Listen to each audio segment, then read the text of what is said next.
Hey, this is Jonathan with Party People Events. Today we're going to be creating balloon drops, and I want to show you guys how we do them here in our company. First thing you're going to want to know is the items you need and the way that we set them up. Okay, so what you need for doing a balloon drop, you need your net, which should already be prepped in your shop or in your house or wherever you prep stuff.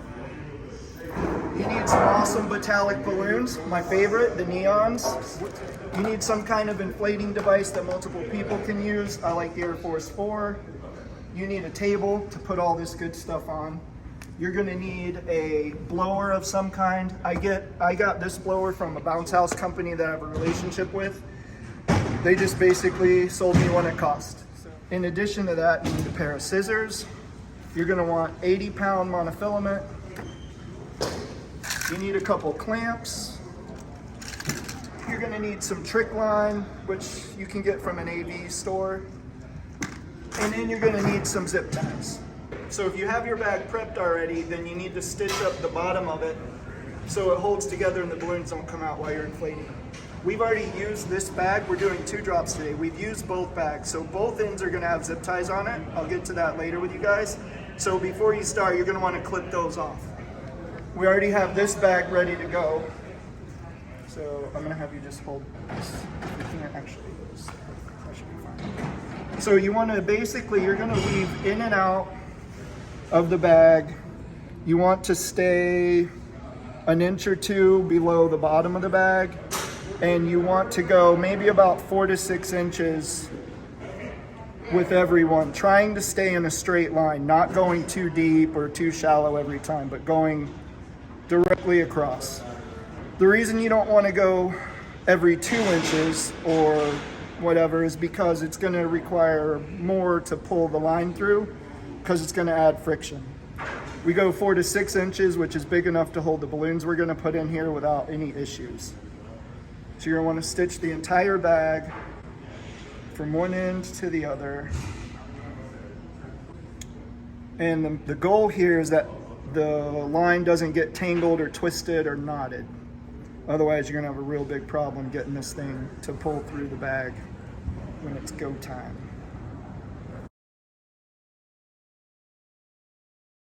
If you're doing this with less than 2 extra helpers, then you can have a pole set up on one end, and you can clamp the bag to a pole, tie it to a pole, whatever you need to do to keep it held up, because this is infinitely easier when it's up in the air instead of laying on the ground. There's a lot of ways you can do balloon drops.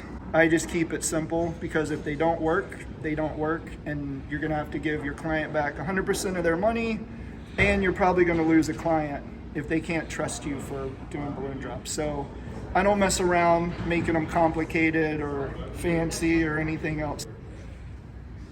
When you get to the end, I want to pull out, I don't know, about 7 or 8 feet extra, and then you can just leave this on the ground. Okay, so when you get your bag stitched up, the next thing you want to do is you want to get it ready for balloons to go down in and through the bag. I usually tape the bottom of the net to the ground. You can use duct tape or gaffing tape.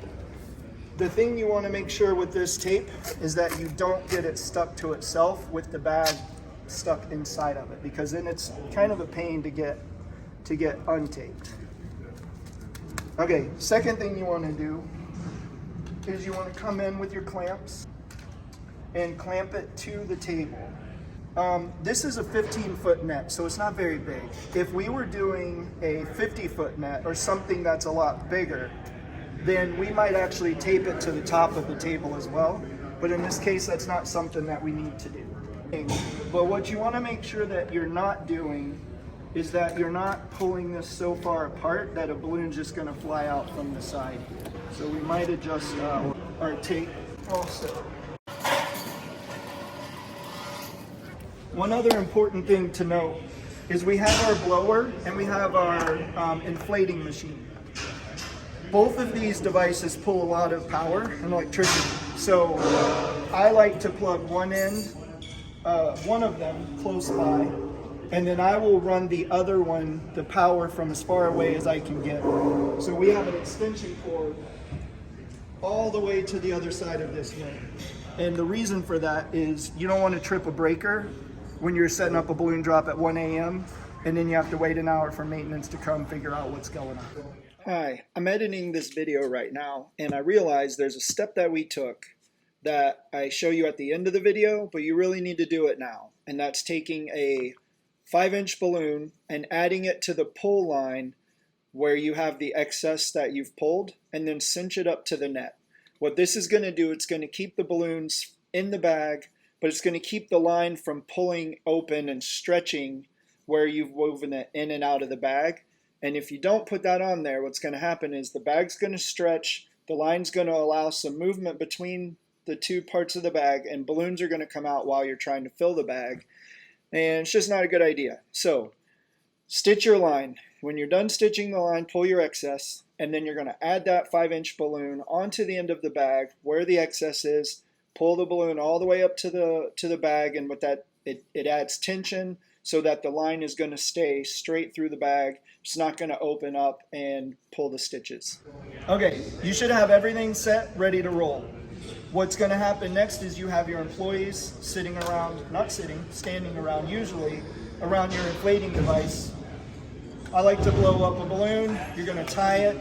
You're going to just drop it under the table. The air from the machine is going to push it down to the end. If you're doing a very large bag, this machine will only push it so far, like 20, 25 feet, maybe less. Then you might need like a Makita air blower, leaf blower, or something like that to come along and help the balloons get to the end of the bag. Now we're going to get started.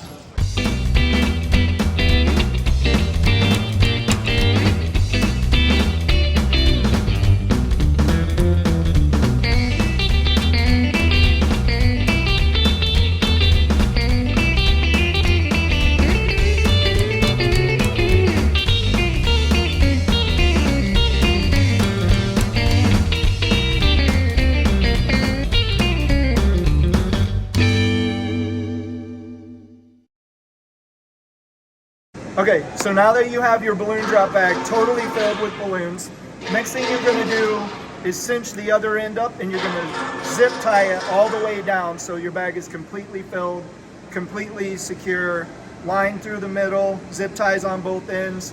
The one thing you want to pay attention to is leaving your blower blowing while you pick the bottom of the bag up and start zip tying it. Otherwise the balloons will want to come out the end of the bag while you're trying to get it connected. And all you're doing is zip tying, just like you put your monofilament, you're zip tying every 4 to 6 inches. Keep your balloons in the bag. Essentially what you've just made is a balloon burrito with a stitch down the long side of it so that you can open it up and let all the balloons come out. The other side of the bag, you're going to have your spine, which you've already put on it, and this is what you use to give it some structure to hold it up onto whatever you're installing it to. You want to be careful not to leave super sharp points that could end up popping the balloons. You also want to be careful not to cut through your net. We put a balloon on the end of the bag. We're going to trade it out for a smaller one so it's not as visible. But we attach a balloon to your pull line and then cinched it up to the bag so that way it keeps the line from opening up while you're inflating it and should keep all the balloons inside.